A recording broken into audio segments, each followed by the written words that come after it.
नमस्कार। आप देख रहे हैं KKN लाइव और मैं हूं कौशलेंद्र झा। खबरों की खबर के इस सेगमेंट में आज आपका एक बार फिर से स्वागत है।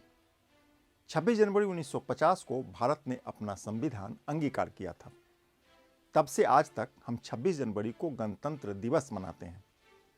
इससे पहले संविधान सभा ने 26 नवंबर 1949 को संविधान निर्माण का काम पूरा कर लिया था।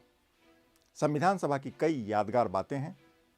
बाबा साहब ने इस दौरान बहुत ही महत्वपूर्ण भूमिका का निर्वहन किया था। इसी के साथ उन्होंने कई चिंता भी जाहिर की थी। यह बात उन्हीं के भाषणों से उजागर हो जाता है। यह बहुत ही महत्वपूर्ण जानकारी है और इसको समझना आज बहुत जरूरी हो गया है। संविधान सभा में दिए अपने आखिरी भाषण में बाबा साहेब डॉक्टर भीमराव अंबेडकर ने कई बातों की ओर इशारा किया था। वो बातें आज भी मौजूद हैं, खास करके उनके लिए जो भारत के संविधान को समझना चाहते हैं। भारत का संविधान भारत की अखंडता और सम्यक विकास की परिकल्पना से जुड़ी एक महत्वपूर्ण दस्तावेज है। इस दस्तावेज को सजाने संवारने में बाबा साहेब की भूमिका किसी तिलिस्म से कम नहीं है। आज़ादी के बाद की राजनीति में हमने बाबा साहेब को संकीर्णता में समझने की बहुत बड़ी गलती कर दी है। अब उनके संपूर्ण और समग्र व्यक्तित्व को समझने की बहुत जरूरी है। मेरे समझ से वो अखंड भारत के सबसे बड़े पुरोधा थे। यहां अखंडता का मतलब सिर्फ भूगोल की एका से नहीं है, बल्कि दिलों में पल रहे नफरती सोच से भी है। दूसरों के प्रति शंका से नहीं, बल्कि सार्वभौमिक सम्मान से है। सिर्फ अधिकार से नहीं, बल्कि सम्यक कर्तव्य से है। सत्ता शीर्ष और उसके शिखर पर पहुंचने की आपाधापी में हमारे अधिकांश रहनुमाओं ने इसे खंडित कर दिया है, कुंठित कर दिया है। क्षणिक लाभ की अभिलाषा में हम सभी ने, मैंने और आपने, हम दोनों ने कमोबेश इसमें अपनी आहुति डाली है। नतीजा, घृणा की दलदल में हम सभी मानसिक रूप से खोखला हो चुके हैं। जाने अनजाने यह काम हम आज भी कर रहे हैं। हमारी इसी खंडित सोच की वजह से सामाजिक कुंठा ने अपनी मजबूत जड़ें बना ली है। कुंठा से पनपे इसी अवसाद को बाबा साहेब ने बहुत पहले ही पहचान लिया था।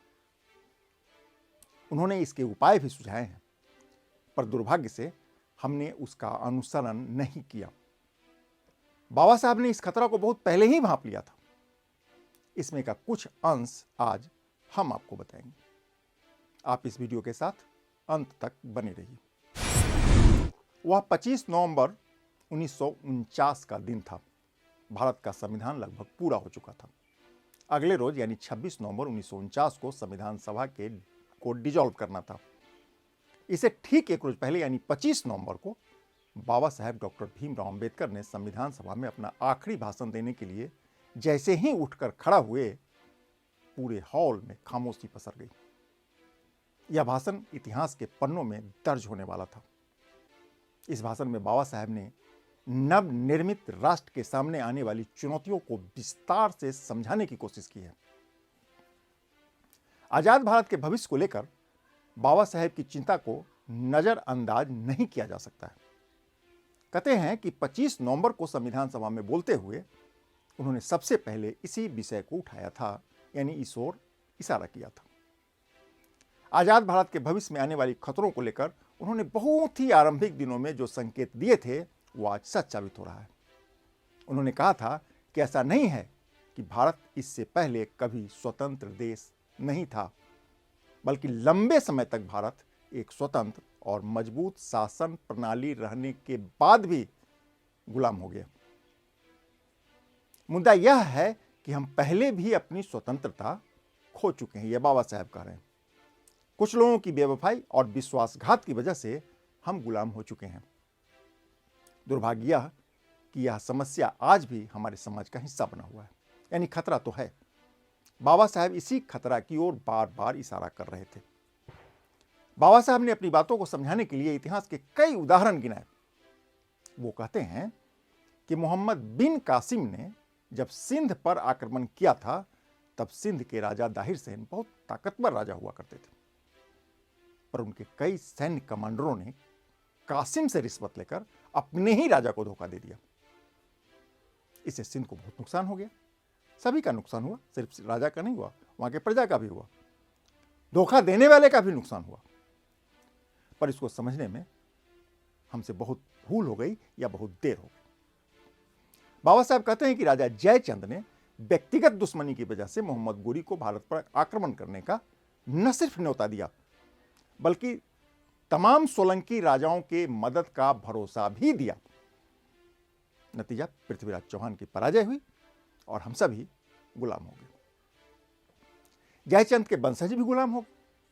पर चीजों को समझने में यहां भी हमने देर कर दी। इससे पहले छत्रपति शिवाजी के खिलाफ भी उस दौर के कई कुलीन और राजपूत राजाओं ने मुगलों का साथ दिया।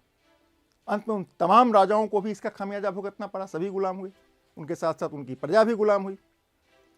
बाबा साहब कहते हैं कि जब अंग्रेज बहादुर पंजाब के सिख साम्राज्य को नष्ट करने की कोशिश कर रहे थे, उन्हीं दिनों उनके प्रमुख कमांडर गुलाब सिंह चुप बैठे रह गए। नतीजा पंजाब अंग्रेजों के हाथों में चला गया। इसी तरह 1857 में भारत के एक बड़े हिस्से में अंग्रेजों के खिलाफ विद्रोह भड़क गई। अंग्रेजी राज का चूल करीब करीब हिलने ही वाला था कि ठीक उसी समय पंजाब सहित देश के पश्चिम का अधिकांश राजा या तो चुप रह गए या फिर अंग्रेजों की मदद में उतर गए। बाबा साहब यही कहना चाह रहे हैं कि बार बार धोखा खाने के बाद भी अपने निहित स्वार्थ को जकड़े रहने की हमारी खतरनाक प्रवृत्ति हमें फिर से गुलाम बना सकती है। यह बाबा साहब का कहना है।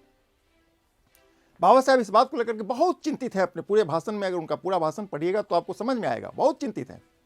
यहां हम आपको बता दें कि उनका पूरा भाषण आर्काइव में मौजूद है, आप चाहें तो स्वयं इसका अध्ययन कर सकते हैं। बाबा साहब की सोच बहुत दूरगामी है।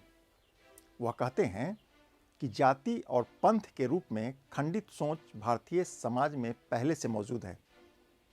अब आजाद भारत की राजनीति में विविध प्रकार की परस्पर विरोधी राजनीतिक दलों का अस्तित्व खड़ा होने वाला है। बाबा साहब कहते हैं कि सत्ता की लालच में सामाजिक खाई और चौड़ी हो गई तो देश को संभालना मुश्किल हो जाएगा। उनकी कई बातें आज सच होता हुआ दिख रहा है। वो कहते हैं कि क्या भारतीय लोग देश को अपने पंथ से ऊपर रखेंगे या अपने पंथ को देश से ऊपर रखेंगे। बाबा साहब ने बहुत बड़े खतरे की ओर इशारा किया है, इसको गहराई से समझना होगा।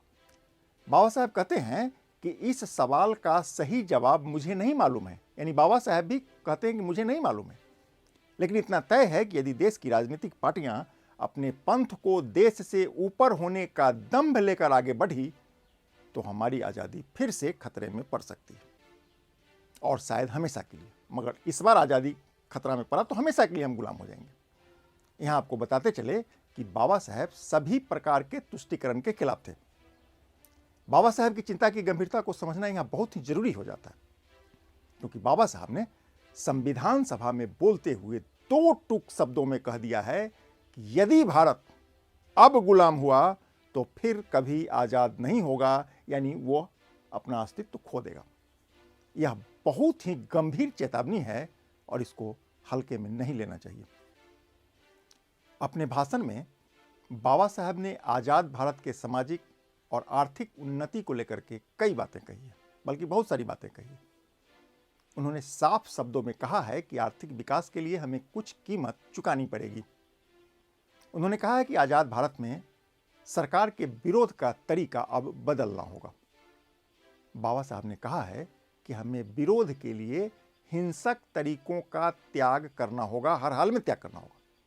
इसका अर्थ है कि हमें सविनय अवज्ञा, असहयोग और सत्याग्रह की पद्धति का त्याग करना होगा। वो कहते हैं कि यह अराजकता का व्याकरण है और इन्हें जितनी जल्दी छोड़ दिया जाए हमारे लिए, यानी भारत के लिए, उतना ही अच्छा होगा। यह बहुत बड़ी बात है। अब जरा गौर करिए, आज जो लोग हिंसक प्रदर्शन करते हैं या तोड़फोड़ करते हैं वह सभी बाबा साहब का नाम लेते हैं।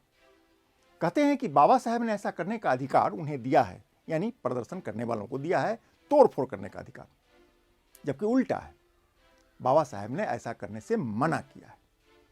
बाबा साहेब कहते हैं कि आर्थिक और सामाजिक उद्देश्यों को प्राप्त करने के लिए संविधान में पर्याप्त उपाय मौजूद है और इसको संवैधानिक तरीके से यानी कानून के सहारे ही प्राप्त करना चाहिए, हिंसक प्रदर्शन नहीं करना चाहिए।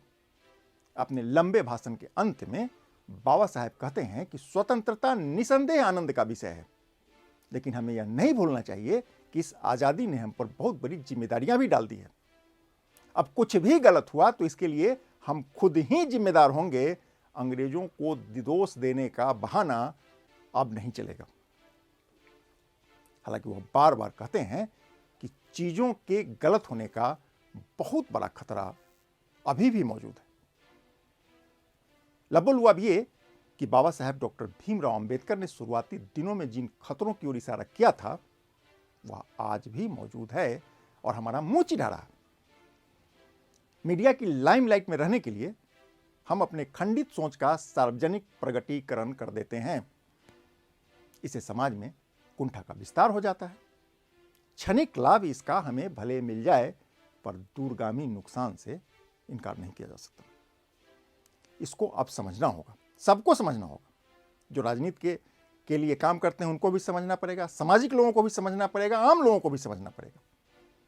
गणतंत्र दिवस के मौके पर तिरंगा के नीचे खड़ा होकर इन चुनौतियों को समझने की हमें से कितने लोग कोशिश करते हैं, यह बड़ा सवाल है और इन्हीं सवालों के साए में हम आपको सोचने के लिए छोड़े जाते हैं। नमस्कार।